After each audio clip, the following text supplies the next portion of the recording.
સરદાર ગુર્જરી ડિજિટલમાં મહત્વના સમાચારો પર એક નજર. નડિયાદમાં લક્ષ્મી સ્નેક્સ કંપનીના કર્મચારીઓએ પડતર માંગણીઓને લઈને શરૂ કરેલ હડતાલ બીજા દિવસે પણ યથાવત. આણંદ મનપાના ટેક્સ વિભાગની કાર્યવાહી. આણંદ સોજિત્રાના રોડ પરના સ્વયં સેફાયર કોમ્પ્લેક્સની 50 દુકાનો સીલ, 10 લાખનો દંડ ફટકાર્યો.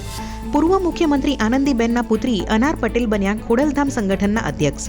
અમરેલીના કુકાવાવમાં ખેતરના કૂવામાંથી યુવતીની લાશ મળી આવતા ચકચાર. આત્મહત્યા કે હત્યાનું કારણ અકબંધ.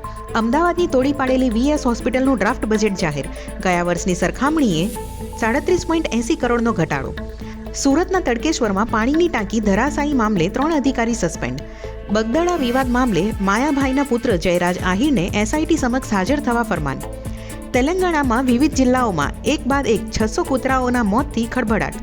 ઝેર અપાયું હોવાનો આરોપ, એફઆઈઆર નોંધાઈ. પ્રયાગરાજ નજીક ભારતીય વાયુસેનાનું ટ્રેની વિમાન ટેકનિકલ ખામીને કારણે તળાવમાં તૂટી પડ્યું. સ્થાનિકોએ પાણીમાં કૂદીને 2 પાયલોટને બચાવ્યા.